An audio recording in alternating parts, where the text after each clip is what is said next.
Hola dan kembali tentunya JM Team di DPI New Season bersama dengan dua figur yang tentunya satu berbahagia sekali karena tentunya juga Gyökeres dan Arsenal kemarin tampil sangat-sangat baik, dan yang satunya lagi walaupun pernah menjadi juara tenis nih di umur 15 tahun di Singapura tapi merasakan mungkin awal yang kurang baik di curtain raiser dari Liga Inggris di mana Liverpool kalah di Community Shield. Dan dua figur tersebut tentunya Anda sudah sangat tahu betul, ada Aldi Bawazir yang begitu menikmati juga nih bisa siaran 2 kali di Bali untuk WWE. Sukses luar biasa tentunya. Thank you Adi.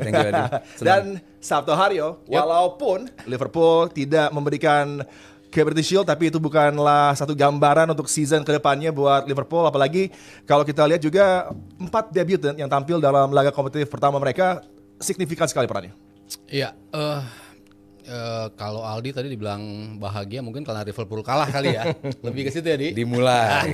Dimulai. Tapi gue sih seneng Palace menang. Ya. Jadi gue tunggu temen gue yang namanya Palace Till I Die nih. Untuk komen nih, gue tungguin. Biasanya komen, biasanya dia nyawer juga ya. Oh iya. Dia rajin nyawer pasti. Apalagi kalau kita ngomongin Palace. Ya, ngomongin Palace,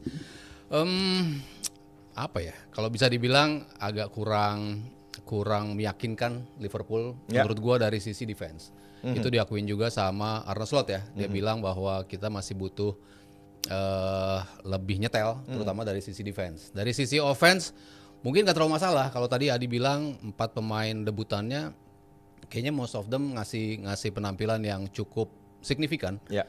Kita bicara Frimpong dengan golnya walaupun nggak sengaja kayaknya ya. Kayaknya mau ngumpan tapi menjadi gol. Tapi the whole pertandingan dia tampil cukup impresif lah dari sisi kanan, lalu di sisi kirinya Kerkes juga, dari tengah Florian Wirtz, dan juga di depan yang pasti Ekitike, dia bisa mencetak gol yang begitu precise, pemain yang butuh tidak banyak peluang tapi bisa mencetak gol.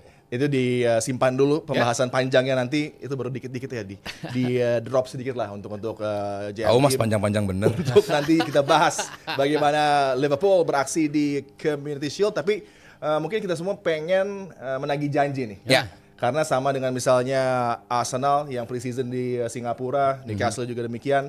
Sabto Haryo punya memori luar biasa di umur 15 tahun. Pernah menjadi juara tenis. Ini yang lain orang-orang masih belum terlalu familiar sama tenis. Sabto Haryo udah jadi juara di Singapura. Katanya ada bukti. Ada buktinya nggak, Di? Foto-fotonya. Nah, valid nggak? Jadi saya nggak bohong ya. Jadi pernah juara di U12 dan juga U14 sebetulnya. Jadi under 12 dan under 14, tapi mainnya di umur 12 dan juga umur 14. Ya. Jadi ya masih SD dan masuk boleh ke dikasih SMP. lihat tuh fotonya sebagai bukti. No pics hoax. No pics. Nyangkut. Tuh gua yang mana, Mas? Gua main tenis nih, yang di sini ini nih. Gua jadi juara. Oh, dari kecil udah di endorse itu ya, brand itu ya. Ada villa. Iya, sorry gue sebutin lagi. Nah, di sebelahnya tuh yang ini ya, di tengah-tengah tuh jumlah trofi-trofi gua. Wow. Gua nggak bohong gitu. Emang nih bilang bohong, Mas? Siapa yang bilang bohong nih? Kalau berani sih, tolong datang. Tapi dengan buktinya foto yang seperti itu juga ini agak ancient juga sepertinya. Ancient. Jadi gua harus artefak. Harus ngebongkar lemari dan ternyata ketemu masih lengkap nih. Covernya juga tenis tuh, lapangan tenis. Karena gua dulu memang tenis banget dan Mas, tenis apa padel? Padel. Uish, kalau sekarang mungkin lebih ke padel ya. Kalau tenis kan memang kita butuh lebih intens. Makanya kenapa sekarang di padel kayaknya lebih banyak yang main yang pindah dari tenis karena mereka mungkin tidak cukup sabar ya untuk bisa main tenis. Kan at least lo butuh 3-5 tahun untuk naik dari beginner menjadi intermediate gitu. Sementara di padel karena yang mulai baru nih, sama-sama baru, jadi playing fieldnya bisa dibilang masih even gitu. Jadi banyak yang bisa lebih cepat adjustment gitu. Tapi padel it's easy to play but hard to master. Nah, itu yang kayaknya orang pengen buru-buru nge-master padel kan, tapi lo juga butuh waktu untuk menjadi master. Jadi sebenarnya dulu sempat ada chance mungkin buat lo untuk bisa turn pro misalnya. Apa tuh yang membuat penghalangnya yang nggak membuat lo lanjut di tenis dengan prestasi di usia muda udah oke banget kan? Kebetulan gue pas balik ke sini tuh pas masuk lulus SMP gitu. Sebentar, Mas. Balik ke sini. Itu dari mana tuh? Dari Singapura. Oh, Singapura. Waktu gue di Singapura, gue balik ke sini, SMA di sini, otomatis kan nggak terlalu banyak sebetulnya main tenis di sini kan. Iya. Jadi gue pindah pada saat itu main softball. Karena softball di SMA pada saat itu SMA gue lumayan lah ya. Jadi gue juga serius di situ, sempat masuk junior DKI juga dan tapi ya karena banyak mainnya lah ya, jadi nggak serius untuk di olahraganya, jadi lebih banyak mainnya gitu. Ya tadi cerita dari Sabto Haryo yang luar biasa. Kalau lo semua belum tahu, ini dia di usia muda udah begitu berbakat dan di tenis dia luar biasa excel. Mungkin untungnya bagi kita punya satu pandit yang punya ini dia pengalaman luar biasa juga, bisa tinggal abroad kemudian Sama Adi kan? pro. Sama kayak Adi, iya sama. Punya insight lagi. Kalau gue cuma di rumah aja. Iya. Siang di rumah. Kalau Adi gimana jalan-jalan ke Singapurnya? Kita akan bacakan komentar-komentar dari JM Team sebelum memulai season 2025-26. Banyak komentar yang menarik dan kita nggak perlu bahas tentang gue tadi di Singapura. Perlu. Yang pertama akan kita bahas dari, gue nggak kebaca lagi handle. Oke, karena episode perdana di musim ini, semoga kedepannya ada perbaikan lagi dan lebih bagus suaranya, kata Muklis Sulung. Ini pasti anak terakhir nih. So far gimana? Suaranya sekarang bagus nggak? Ya, coba dong. Ayo coba. Terus masih ada dari terlihat terlalu casual tapi bagus, udah nggak kelihatan santai lagi dengan sofa tapi terlihat lebih proper. Semoga semakin berkembang dari semua segi, terutama opini yang lebih objektif, no hard feelings, meskipun banter itu bumbu yang enak. Nah, itu setuju nih. Tapi sebisa mungkin opini yang disampaikan itu by data. Good luck. Nah, ya sedikit ngatur ya ini. Ini juga dari Ridwan Tusyanto. Seneng deh ngomentarin MU positif semua. Bye-bye kalian, sukses ya DPI barunya, amin. Thank you Ridwan Tusyanto. Thank you. Udah tuh, cukup 3. Nah, cukup. Tuh, Nanti kita udah ada yang akan nyaut, udah ada yang nyaut tuh. Bagus suaranya. Oke, karena kalau nggak bagus gue udah promosi kemarin bahwa studio ini suaranya ya kan? upgrade luar biasa secara audio, visualnya juga demikian dan ini kita sekarang menghadapnya juga beda kan. Iya. Jadi kembali ke era zaman dulu ya sebelum gue ada di sini katanya seperti ini kan. Betul, Ini inline. akan membuat show kita lebih seru dan buat Anda yang menyaksikan JM Team semoga terus puas dengan apa yang tersaji di layar dimanapun Anda menyaksikan kita. Dan lanjutnya kita akan bahas tentang FC Barcelona. Ini adalah tim yang menjadi kampion di La Liga dengan persiapan untuk musim yang akan datang juga sepertinya ada upgrade yang mereka coba lakukan walaupun memang di bulan-bulan Juli kemudian menuju Agustus Ter Stegen juga menjadi satu perbincangan yang luar biasa dengan mungkin masih ada kendala antara dirinya dengan klub dan juga dengan Hansi Flick. Dan kita juga akan lebih menengok lagi bagaimana cara dari Barcelona untuk mengakali masalah finansial mereka dengan beberapa signing yang juga meleset misalnya dari yang mungkin sangat diinginkan untuk datang ada berapa nama ya yang membuat juga Lamine Yamal mungkin agak kecewa juga tapi datang Marcus Rashford yang akan menjadi adisi untuk musim mendatang. Lo berdua ngelihatnya dengan FC Barcelona coba meng-upgrade squadnya, pemain seperti Rashford datang tapi tentunya Inigo Martinez di backline juga menjadi kehilangan yang cukup signifikan bergabung dengan Al Nassr menggantikan Aymeric Laporte. Lo melihat jadi sebagai orang yang mungkin melihat Barca adalah tim yang mungkin juga akan mengkhawatirkan di Champions League bagi Arsenal. Sebelum kita bahas soal mengkhawatirkan di Champions League dulu, kita harus bisa bahas soal bagaimana kiprah Barcelona di La Liga. Bisa nggak daftarin pemain? Itu dulu. Karena bicara menyulitkan Arsenal di Champions League itu baru di September, Oktober ke atas gitu. Cuman yang bakal berakhir atau bakal selesai ini kan 3 pekan ini adalah sisa transfer, sisa masa bagi klub pada akhirnya untuk mendaftarkan pemain. Itu yang harus diselesaikan dengan cepat oleh Barcelona. That's why ada beberapa opsi yang dijalankan oleh Barcelona karena financial report mereka itu kurang baik hasilnya, Adi. Bagaimana juga di 2024-2025 income mereka dari revenue mereka itu lebih rendah dibandingkan pembelian pemain. Dan juga ya cara mereka gaji pemain juga lebih besar dibandingkan lebih besar daripada tiang. Itu yang membuat mereka kesulitan mendaftarkan pemain musim ini. Ada beberapa cara yang mereka udah lakukan, seperti salah satunya itulah kenapa tadi ada masalah dengan seorang Ter Stegen. Ter Stegen ini dipaksa dalam tanda kutip oleh Barcelona untuk melakukan medical report dan memberikannya kepada La Liga. Karena kalau Ter Stegen melakukan itu, Barcelona bisa mencari kiper pengganti dengan hanya membayar 80% dari gaji pemain yang digantikan. Jadi misalnya gajinya si Ter Stegen let's say 1 juta, Nah ini cukup 800.000 itu udah bisa didaftarkan dan itu boleh. Masalahnya sekarang Ter Stegen enggan untuk memberikan medical report itu karena ngerasa enggak, gue bisa main bentar lagi, gue fit dan bakal bermain secepat lagi. Itu yang membuat sekarang situasinya sulit. Dan tadi kayak lu bilang juga Hansi Flick pun jadi ikutan sulit karena ini sebenarnya bukan urusan Hansi Flick nih, urusan registering pemain. Karena ini urusannya klub dan juga manajemen dan juga La Liga. Dia dihadapkan dengan situasi yang pelik dan karena pemain dan juga board nggak ketemu titik tengah. That's why dia menjual pemain, ada yang di Lego gratis, ada yang juga di loan dengan murah. Itu karena salah satu cara oleh Barcelona untuk bisa mendaftarkan pemain. Musim lalu mereka berhasil mencari loophole atau lubang yang bisa mereka lakukan untuk mensiasati situasi ini, berhasil.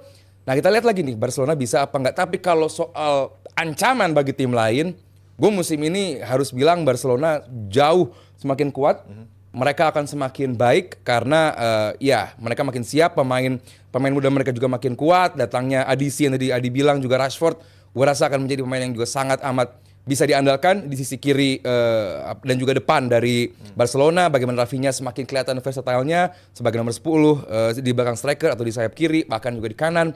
Artinya ya beruntunglah Barcelona punya seorang pemain yang bisa versatile. Dan dari segala lini juga gue rasa Barcelona akan semakin kuat. Masalahnya banyak sekali pemain-pemain yang bahkan gue sebut tadi termasuk Chesney pun itu belum bisa didaftarkan. Itu yang bikin gue repot nih Barcelona musim depan nih. Ya, Sabtu melihatnya hal-hal seperti ini yang mungkin membuat persiapan Barcelona harusnya lebih optimal, agak terganggu.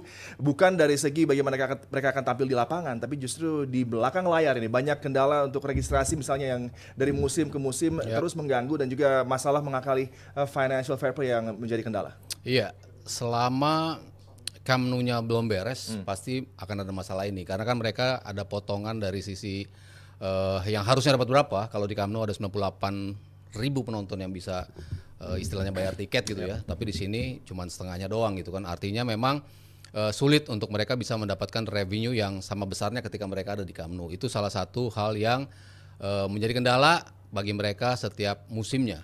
Lalu apa yang mereka tawarkan di musim lalu di mana mereka menjual VIP box dengan 100 juta kalau tidak salah, 100 juta euro, tapi ternyata itu tidak boleh didaftarkan oleh La Liga. Mereka tidak boleh menyertakan itu sebagai salah satu elemen untuk bisa dipakai sebagai tambahan pendapatan. Selama itu belum jadi, kayaknya mereka belum bisa mendaftarkan itu. Lalu kalau kita bicara dari musim ke musim, selalu ada jawaban yang bisa diberikan oleh Barcelona. Apapun bentuknya, sampai hari H bahkan mereka akhirnya baru bisa register, dan akhirnya apa yang terjadi pada Dani Olmo kemarin kan juga seperti itu juga. Sulit untuk didaftarkan tapi end up-nya bisa didaftarkan. Kalau sekarang emang masalahnya cukup pelik ya, karena tadi Aldi sempat bilang tentang Ter Stegen, emang bukannya dia tidak mau menyerahkan tapi tidak mau tanda tangan. Dia tidak mau tanda tangan itu, sementara kalau dia tanda tangan artinya Barcelona bisa mendaftarkan pemain baru. Tapi karena dia tidak mau tanda tangan, karena dia merasa in 3 months gue udah bisa balik nih lagi. Dan Chesney pun belum bisa register juga. Jadi kan agak sulit bagi mereka ya. Termasuk tadi ada si Rashford juga. Ada juga si Rooney, masih juga pemain-pemain yang tidak bisa didaftarkan. Tapi gue selalu percaya Laporta selalu punya jawaban terhadap masalah pelik ini, dan selalu bisa end up-nya Barcelona mendaftarkan pemain. Walaupun dipirit-pirit ya. Makanya mereka minta diundur sampai pekan depan. Nanti La Liga mulai dan mereka sudah betul-betul settle dengan urusan pendaftaran ini. Sehingga apa yang tadi Adi bilang, Barcelona bakal menjadi kekuatan yang menakutkan. Gue juga percaya itu. Karena tidak hanya dari sisi Rafinha yang tampil sangat fantastis. Dari sisi lini tengah lah. Mereka Frenkie de Jong semakin nyetel. Pedri tampil menggila, Fermin Lopez sudah semakin gawat lagi, dan dari sisi permainan juga Yamal juga kita jangan lupa, dan Rashford juga di sini kok jadi kayak bukan pemain MU ya, dia jadi pemain yang mungkin di awal-awal ketika dia bersama United bisa memberikan threat ke lini pertahanan lawan, dan beberapa pertandingan dia bisa membuktikan itu, walaupun beberapa kesempatan dia juga masih ada miss-nya juga, tapi secara overall gue percaya Rashford bakal menjadi addition yang bagus buat Barcelona. Ya masalahnya ya mungkin tadi di Inigo Martinez. Ketika dia cabut yang menjadi salah satu bentuk bantuan dari Inigo sendiri terhadap Barcelona yang adalah memberikan dia gelar juara juga bagi Inigo Martinez. Akhirnya dia rela untuk cabut sehingga Barcelona bisa mendapatkan tambahan pendapatan untuk register pemain. Tapi tanpa Inigo kayaknya lini belakang harus ada tweaking lagi ya. Walaupun yang balik ke situ memang Araujo yang sebelumnya bermain bukannya Inigo ya, Araujo udah bermain duluan gitu. Tapi kan kita lihat Araujo turun naik penampilannya. Berbeda dengan Inigo Martinez yang tampil begitu konsisten bersama Pau Kubarsi gitu. Tapi ya begitu kita lihat nanti ada Balde, ada Kubarsi, ada Araujo, di kanannya ada Koundé. Ya moga-moga ini bisa balik lagi ke era-era di mana Koundé dan Araujo baru datang juga. Dan pada saat itu mereka tampil juga dengan sisi defensif yang sangat luar biasa. Ya gue melihat Barcelona akan menjadi tim yang menawarkan threat. Terutama ya dari meskipun sisi gue yakin lu ragu kalau Araujo untuk diajak main high defensive line nggak bagus. Iya, tapi kan dia bisa bergantian dengan Koundé ya. Maksudnya dia begitu nyetel dengan Koundé, ketika ke Araujo maju, Koundé udah tahu gue harus kemana. Gue nggak mungkin maju nih, walaupun gue sebagai wingbacknya nih, pasti dia ngambil di posisinya Araujo. Chemistry mereka udah kebentuk. Cuman kan memang sempat naik turun performance kedua pemain ini. Tapi berapa pertandingan Koundé terutama nunjukin performance yang sangat luar biasa, terutama di sisi kanan. Ya Araujo tinggal nyesuaiin aja bersama Hansi Flick. Gue rasa Hansi Flick bisa lah membuat pemain ini balik lagi at his best. Iya, Araujo beberapa musim lalu adalah best defendernya Barcelona gitu kan. Dengan cedera yang cukup serius membuat dia mungkin agak sulit untuk bisa capai form dia yang begitu memukau beberapa musim lalu. Tapi tentunya coba untuk kembali menuju ke aksi terbaiknya bagi Barcelona. Tapi ada link juga Araujo dengan Chelsea karena Levi Colwill cedera cukup panjang dengan ACL-nya di training belum lama. Ini membuat ada pergerakan juga dari Chelsea untuk bisa mendapatkan Araujo dan juga Fermin Lopez yang di-link dengan beberapa sites dari Premier League juga. Dan tentunya ada keuntungan optimal kalau misalnya Lopez bisa dijual ya, karena ini menjadi pemain yang asli dari Akademi Barcelona. Dan kita melihat line up potential yang akan ditampilkan oleh Hansi Flick dengan sudah bergerak di window, mendatangkan mungkin pemain yang menjadi pilihan ketiga karena begitu lama di link Barcelona dengan Nico Williams, tapi gagal dengan kembali masalah economical problems yang mereka miliki. Dan jangan lupa juga mereka mengincar Luis Diaz yang justru berlabuh ke FC Bayern Munchen. Dan lo melihatnya dengan Rashford sebenarnya opsi ketiga gitu kan, tapi versatile juga, bisa multiple positions di lapangan tengah dan juga di lini serang. Apakah ini adalah pilihan yang tepat untuk bisa mempercayai Rashford untuk membagi load kerjanya dengan Rafinha dan juga Lewandowski bahkan? Iya, sebenarnya itu bagus dari apa yang lu bilang di soal load yang terbagi ya gitu. Kalau Rashford ini pemain kualitas, cuman males iya. Gak mau lari deh, itu gak apa-apa. Kalau lu bisa bikin 4 gol hat-trick. Kan di MU begitu. Di Villa juga demikian. Menurut gua mungkin ya. Di Villa juga demikian. Dia mau lari untuk bergerak menuju ke kotak penalti lawan. Iya, tapi abis itu, itu. Tapi nggak apa-apa kalau emang dia bisa bikin 2 gol per game atau bisa 1 gol kemenangan, lu nggak perlu lari 90 menit bagi Rashford. Nah, apakah hutan La Liga ini hutan yang cukup seram untuk Rashford atau justru dia melewati back dari La Liga juga kesulitan gitu? Karena tadi seperti di grafis aja dia ditaruh sebagai CF, di mana ditaruh di kiri pun dia bisa. Nanti kita akan lihat dimainkan seperti apa, peran seperti apa dari Rashford. Dan gue menarik ya, kalau Rashford ini kita nggak pernah tahu versi apa yang akan ditawarkan di atas lapangan. Apakah versi awal-awal dia saat masih belum bernomor punggung 10, ataukah dia yang lebih fokus di sisi humanisme di luar lapangan, kita nggak pernah tahu. Jadi gue harap sih Rashford menjadi tambahan tenaga yang luar biasa. Bagus Barcelona, gue doakan yang terbaik untuk Rashford bisa improve, karena nggak banyak juga pemain Inggris bisa sukses di Barcelona. Mungkin terakhir Gary Lineker kali. Setelah itu gue nggak tahu siapa lagi ya yang sukses di Barcelona. Jadi gue harap sih Rashford bisa kembali menemukan senyumnya di sepak bola.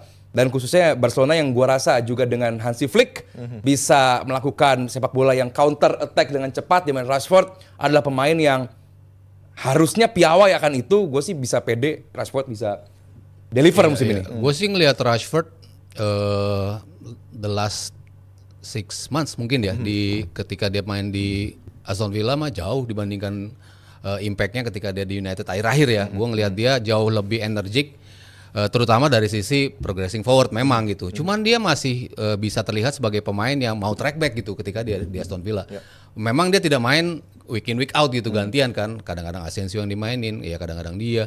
Secara bergantian dia tidak dimainkan secara terus-terusan gitu. Tapi ketika dia dimainkan, dia bisa memberikan warna yang berbeda. Dan di Barcelona kelihatan banget beda gitu. Kemarin di pertandingan, terutama di pertandingan terakhir ya, ketika mereka mengalahkan Como, ada umpan dia ke Rafinha, sangat luar biasa. Dia chemistry dia antara dia dan pemain tengah, dia bisa main one two dalam perjalanan yang begitu cepat ke depan, tapi dia bisa balik dan masuk ke dalam kotak penalti dan memberikan umpan. Nah, hal-hal kayak gitu kan yang identik dengan Barcelona gitu kan. Tiba-tiba ada pemain datang dari belakang, pemain datang dari second line, dari third line, tiba-tiba bisa masuk dari wingsnya untuk memberikan umpan. Itu karakter Barcelona banget gitu. Dalam waktu berapa bulan dia udah bisa menjiwai lah karakter seperti itu. Jadi ya nanti end up-nya bisa dia muncul di kiri, lalu di tengahnya nantinya Rafinha di situ, lalu mungkin ketika Yamal geser ke tengah, dia juga bisa geser ke kanan, akan sangat mobile ini depan Barcelona ketika Rashford ada di situ. Iya, interchange-nya ini yang menjadi satu atensi dari Hansi Flick gitu kan, dan juga Lewandowski nggak mungkin tampil 30 plus pertandingan karena dengan usia dia, dengan fitness dia yang harus juga dijaga. Load management menjadi atensi, dan dengan World Cup season di hadapan dari Marcus Rashford, apakah ini menjadi keputusan bijak sebagai pemain untuk bisa berpotensi membela timnas Inggris di World Cup dengan bergabung dengan Barcelona? Apakah dia melihat akan ada playing time yang cukup signifikan karena ada rotasi mungkin yang akan dilakukan oleh Hansi Flick? Dan bagi Hansi Flick sendiri sebagai pelatih yang memang begitu luar biasa kualitasnya dalam coaching, tapi juga mungkin man management skillsnya akan diuji karena sepertinya Rashford adalah pemain yang butuh dirangkul dan mungkin diajak berbicara lebih intens ya untuk bisa membuat dia tampil all out untuk Barcelona. Iya, nggak ada jaminan Rashford akan starter di Barcelona, nggak akan ada jaminan apapun. Bagaimana story di belakang Rashford, dia pernah ini pernah itu di Manchester United, nggak akan ada jaminan dia untuk starter. Tetap dia harus fight untuk posisinya sama seperti pemain lain juga, termasuk Lewandowski dan juga Rafinha. Jadi ya tetap dia harus menunjukkan apa yang terbaik di training ground, karena kita semua termasuk gue yakin Hansi Flick juga jauh lebih tahu kualitas seorang Rashford. Tapi kalau dia nggak deliver di training ground, dia nggak bisa deliver di lapangan. Jadi dan apalagi tahun depan adalah tahunnya World Cup, di mana sekarang dia juga tentu pengen kembali mengenakan nomor 10 atau 9 di timnas Inggris. Ya dia harus fight karena pemain muda lain sangat excel di posisi kiri. Ada Gordon yang makin bagus bersama Newcastle, dan juga Harry Kane juga makin sulit digeser. Ada Watkins juga yang makin sulit digeser. Nah, ya itu dia, kalau Rashford pengen benar-benar kembali ke timnas Inggris dan menjadi starter, ya tugasnya sekarang udah enak banget nih. Ada tim sebaik Barcelona, sehebat Barcelona bermain di kompetisi top tiernya Eropa, di mana tim sebelumnya aja nggak main di Eropa. Jadi ini udah sebuah langkah dan juga sebuah keputusan yang baik. Ini udah enak nih lu, Vot. Udah enak banget nih, Vot, situasinya nih, Vot, buat lu, Vot. Lu tinggal jangan aneh-aneh. Lu jangan tinggal macem-macem di bawah tangan seorang Hansi Flick. Enak udah. Iya, justru gue ngelihat Hansi Flick menjadi sosok yang bisa membuat Rashford mendapatkan ini. Kita tahu gimana di musim lalu ya, ketika baru datang kan gue sempat bilang, apa sih yang membuat Hansi Flick kok cepet banget nih bisa membuat Barcelona stabil kayak gini. Emang sebelum mulai season kan dia udah bilang, gue mau semua pemain mau berlari, gue nggak peduli lo pemain tua, lo pemain muda, lo kalau lo pada nggak mau lari, gue pakein pemain-pemain lama saya nih. Bener kan, dia pakai Casado, dia pakai Gerard Martin, dia pakai ya Fermin di situ, bahkan Gavi aja untuk balik aja nggak dikasih kesempatan dulu karena pemulihan cederanya juga. Jadi pemain-pemain La Masia banyak yang dimunculin tuh oleh Hansi Flick kemarin karena dia mau menunjukin bahwa kalau lo nggak main serius, nggak mau ikut lari sesuai instruksi gue, ya lo nggak akan gue pilih. Gue rasa Rashford akan terancam ya kalau dia tidak bisa mengikuti apa yang dimau oleh Hansi Flick. Tadi bicara timnas Inggris gitu ya, gue ngelihat mungkin yang udah established pasti di kanan itu Bukayo Saka kan. Sementara di kiri ya lo masih ada tempat di mana lo bisa bersaing gitu. Ya tadi Gordon ada di situ. Gordon juga bukan jaminan starter juga kalau kita bicara timnas Inggris. Lalu Grealish udah bukan jaminan lagi, bahkan Foden udah bukan jaminan lagi sebagai starter. Jadi ya ini kesempatan buat Rashford sebetulnya untuk balikin posisi dia yang dulu di situ. Ketika mereka sampai ke semifinal Piala Dunia, Euro, kan dia juga menempatkan posisi dirinya di posisi itu gitu ya. Ya dulu Sterling juga bisa bantuin di situ, tapi dia banyak ngambil posisi di sisi kiri. Jadi gue rasa ini betul-betul momentum yang pas ketika musim Euro, Piala Dunia akan datang. Dan dia berada di klub yang tepat gitu. Ya asalkan jangan cedera, itu aja sih. Oh iya, kalau cedera di Aston Villa force major ya. Iya. Di Aston Villa lagi bagus-bagusnya Rashford cedera juga kan menuju akhir musim. Dan dari segi dinamika dengan mungkin harus menurunkan ego sedikit karena ada Lamine Yamal, ada Rafinha juga di sana, dan ini bisa menjadi potensi trio yang akan berguna luar biasa bagi Hansi Flick gitu kan. Apakah Rashford bisa menjalankan peran untuk mungkin ada di bawah dari bayang-bayang pemain muda sekelas Lamine Yamal? Gue jawab we never know. Kayak yang gue bilang tadi, kita nggak pernah tahu nih versi Rashford seperti apa yang akan coba ditawarkan di atas lapangan. Gue melihat tubuhnya makin sedikit berisi, bukan dengan otot, justru perlu ada training session yang sangat serius untuk kembali mengencangkan ototnya. Dan juga gue rasa untuk sprint itu juga harus kembali ditingkatkan karena kita tahu Rashford sprintnya juga lumayan oke. Nah kalau untuk compete atau juga tandem dengan Lamine ya butuh waktu juga karena pemain datang dengan situasi yang baru, klub yang baru, bahasa yang baru, environment yang total baru bagi Rashford ya butuh waktu juga untuk adjust. Dan kalau emang bisa langsung di kick off La Liga dia bisa langsung nyetel ya itu hebat Rashford. Karena nggak mudah bagi pemain bisa settle dengan situasi yang baru, khususnya di liga dengan bahasa yang baru. Itu buat gue adalah kunci bagi Rashford, bisa nggak dia untuk effort lebih, untuk adaptasi yang berlebih juga. Ya, kalau yang bakal dimainin one touch football dengan cepat ya, dengan kencang, gue rasa Rashford way better than Lewandowski menurut gue ya. Kalau lo bicara lo memainkan bola yang cepat, progression yang cepat dengan kecepatan tinggi, lo masuk dalam kotak penalti, ya di kiri Rafinya misalnya, di tengah Rashford, di kanan Yamal, lo bayangin kayak apa cepatnya itu gitu. Lewandowski mungkin nggak bisa keep up dari sisi speednya gitu. Cuman kalau lo butuh pemain dalam kotak penalti yang bisa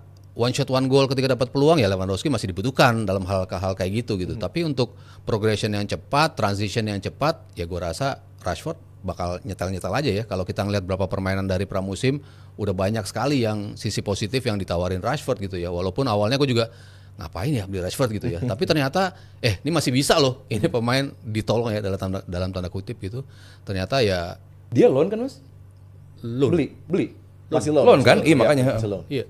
Ya dengan Rashford yang bergabung, lo berdua melihat apakah Barca punya tools yang lebih baik untuk bisa mempertahankan gelar, atau kalau kita melihat ke seberang Real Madrid yang juga bersiap luar biasa dengan new manager di Xabi Alonso, dengan adisi-adisi yang juga luar biasa termasuk Dean Howson dan juga Trent Alexander-Arnold, apa yang bisa membuat Rashford menambah kualitas Barcelona dan buat Barcelona mempertahankan gelarnya dengan adanya ancaman luar biasa dari Real Madrid. Ancaman luar biasa dari Real Madrid, bener. Dan ya ini akan menjadi musim yang seru juga di antar dua tim itu. Kalau gue bilang musim yang seru untuk La Liganya, mungkin ya tadi ada yang komen juga, bosen yang juara Barca lagi, Madrid lagi, Barca lagi, Madrid lagi. Berharapnya ATM atau Valencia yang menang ya.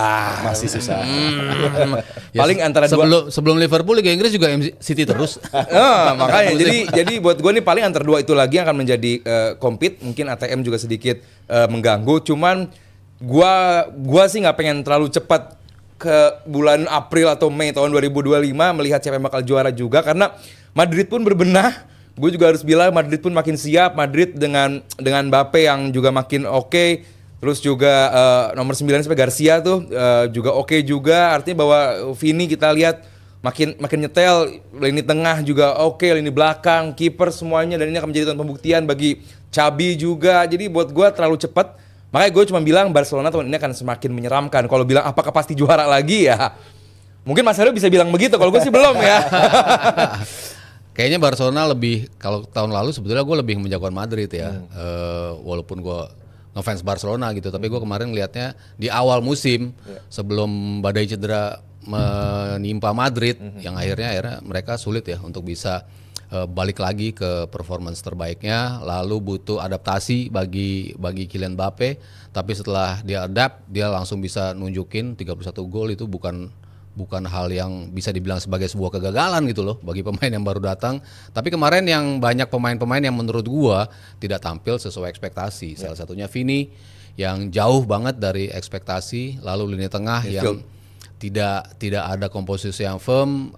Kita udah tahu si Luka Modric tidak bisa menawarkan something special lagi dalam durasi yang cukup panjang, sampai akhirnya dia memutuskan untuk cabut. Tidak ada pemain kreatif. Kalau kita bicara lini tengah, kita berharap pada Dani Ceballos kayaknya sulit ya. Lalu Valverde, Tchouaméni, lalu Camavinga bukan tipe pemain-pemain yang kreatif gitu. Tapi ya mungkin ini yang harus diadres sama Xabi Alonso.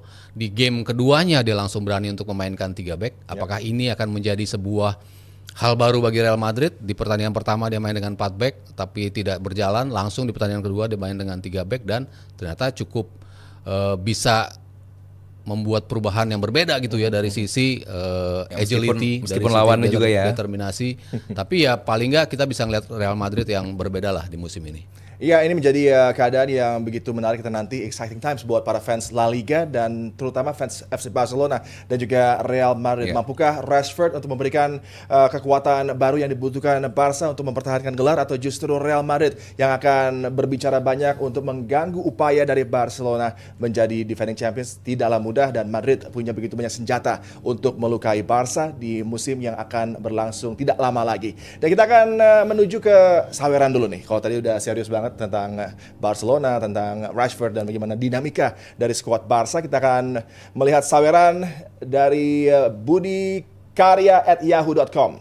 Budi 100.000. Mantan menteri ya. Iya. Thank you Pak. 100.000 rupiah. Thank you. Luar biasa. Thank you, Budi. Mas Haryo dan Aldi di Barca lebih cocok mana yang ngisi sayap kiri? Rashford, Rafinha, atau Varane? Kalau gue masih Rafinha. Kalau gue masih belum mau merubah apa yang Barcelona bagus musim lalu, jadi starter awal tetap Rafinha dan memberikan waktu beberapa menit untuk Rashford settling dengan tim, dan juga kalaupun emang dalam beberapa menit yang diberikan itu Rashford bisa deliver, ya siapa tahu dia akan menjadi starter di beberapa jornada ke depannya. Bisa juga jadi CF berganti dengan Lewandowski, mungkin di belakang striker, kita nggak pernah tahu karena Rashford sendiri secara kualitas dan juga versatility cukup oke. Ya, kayaknya kayak di Liverpool ya, Luis Diaz dan juga Gakpo. Dua pemain yang sama-sama bisa di kiri, sama-sama bisa di tengah juga. Dan ini mungkin di Barcelona hal ini Rashford dan Rafinha gitu. Siapapun yang menempati posisi kiri, yang pasti satunya akan bergeser ke tengah. Bergantian pun mereka bisa melakukan itu gitu. Jadi ya walaupun Rafinha on paper di kiri, tapi end up-nya nanti dia jadi kayak false nine bisa juga. Dan itu kan sering terjadi di Barcelona gitu kan. Jadi ya gue rasa kalau komposisinya Yamal di kanan, kiri tengahnya mau Rafinha mau Rashford, atau ya nanti Lewandowski, ya nggak tahu ya siapa. Tapi kalau Rafinha dan Rashford, gue rasa mereka akan begitu mobile ya untuk bergantian mengisi posisi kiri dan depan. Ya, luar biasa itu interchange-nya, pace dari para pemain FC Barcelona yang akan membuat Hansi Flick juga akan mungkin mencoba beberapa approach yang segar untuk Barcelona di musim yang akan datang. Dan berikutnya ada Denny Bagus @yahoo.com. Dengan saweran 50.000, Mas Haryo, menurut Mas, apa Rashford bisa main di game week pertama? Karena kembali masalah registrasi pemain. Bisa kayaknya sih, karena Flick ngomong bahwa dia pengen banget untuk Rashford langsung bisa settle posisinya ketika game week pertama dimulai. Makanya Barcelona minta agak sedikit mundur untuk registration, dan itu diperbolehkan, sehingga gua rasa Rashford bakal bisa main ya di game week 1. Iya, dan Lodi mungkin akan nambahin sedikit. Oh, kalau dari Mas Hari optimis, pertanyaan gue justru duitnya dari mana? Bisa. Apa yang bisa dilakukan Justru 100 juta euro Dari Barcelona? collab dengan Said Kobe.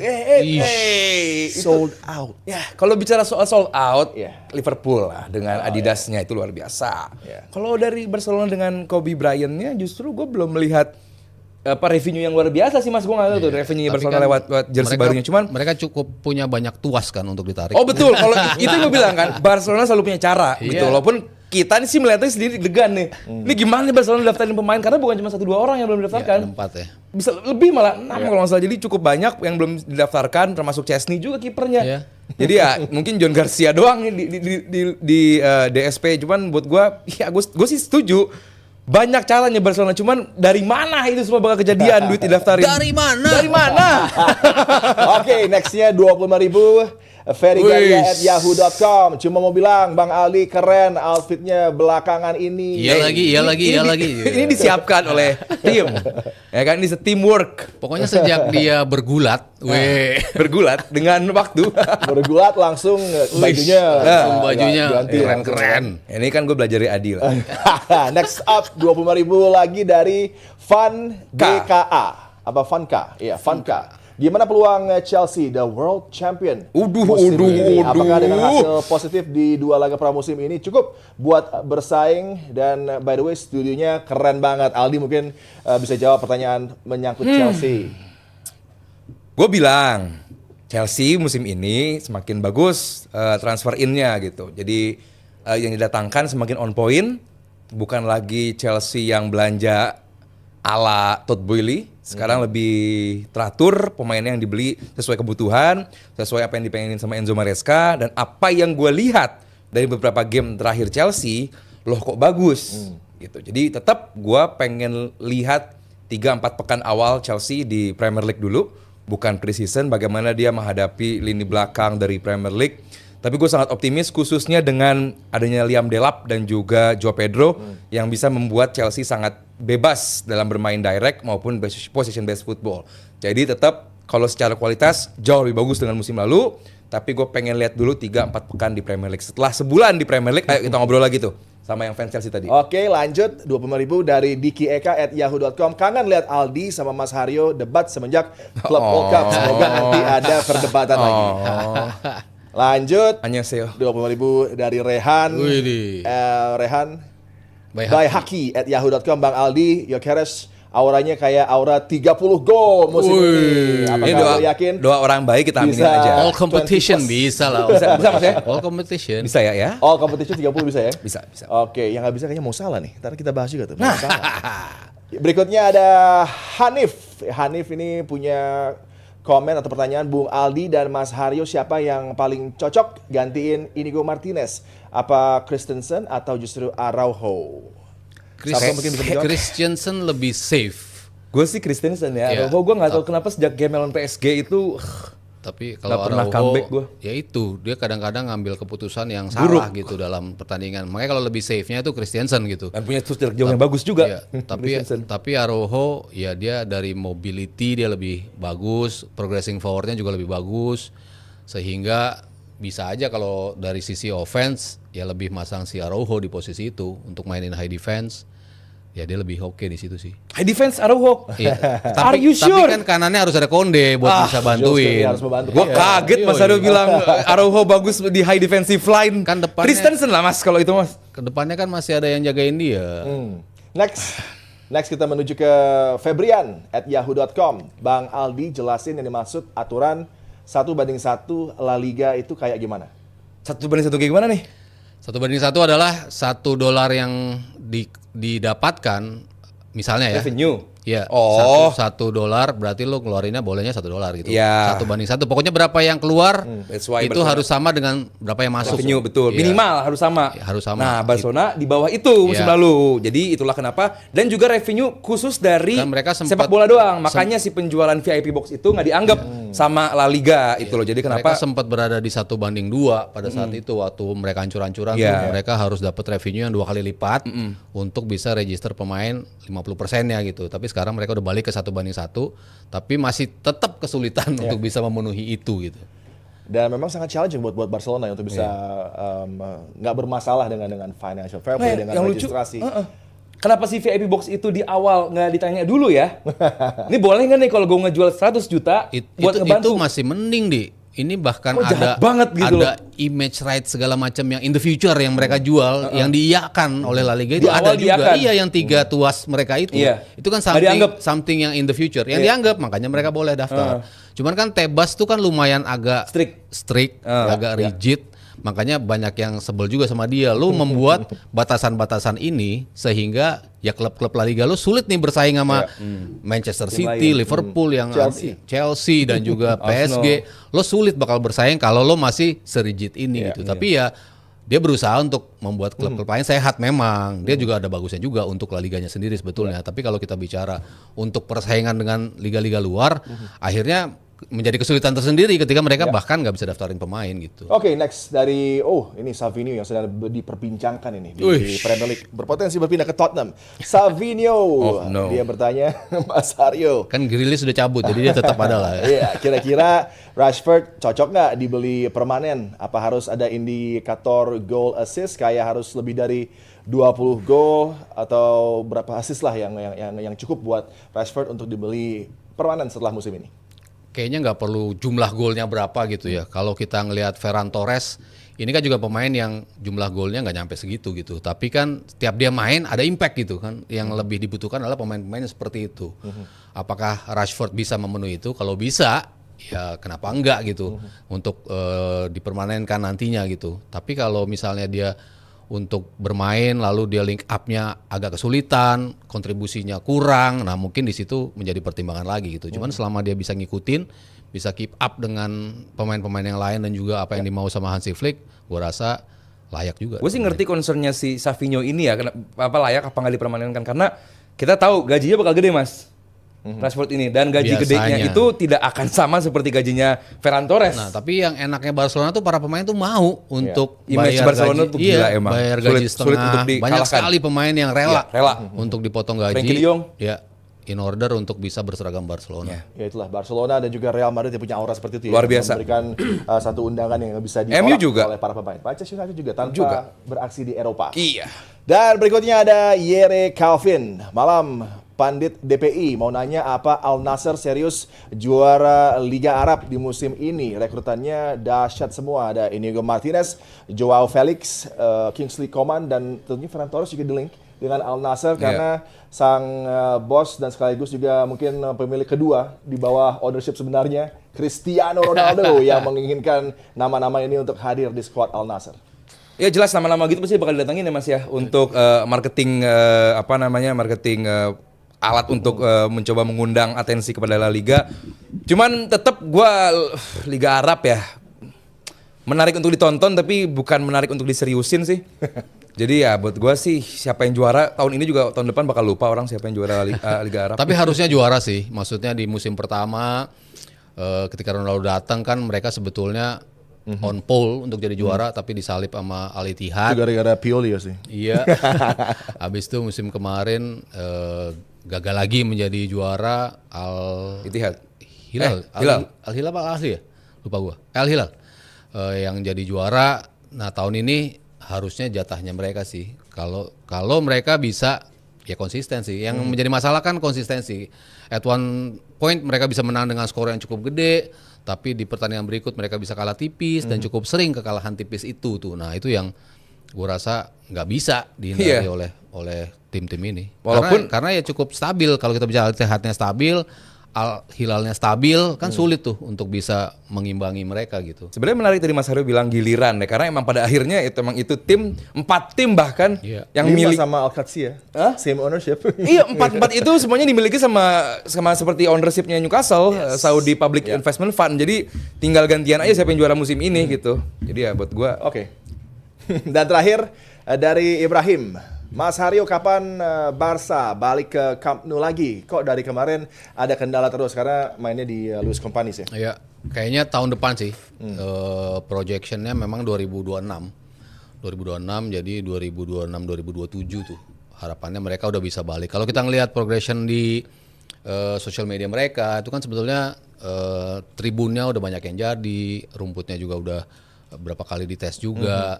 Dan ada beberapa acara juga ya untuk menandakan kesiapan mereka gitu untuk segera bangkit. Cuman kan memang belum ditutup atasnya kan, nanti kan ujung-ujungnya akan ditutup. Nah itunya yang belum sih. Oh biar kayak Madrid ya bisa ditutup atasnya. Oke, terima kasih untuk yang sudah nyawer luar biasa begitu banyak dan membuat Sabto dan Aldi bisa menjawab juga beberapa pertanyaan yang disampaikan.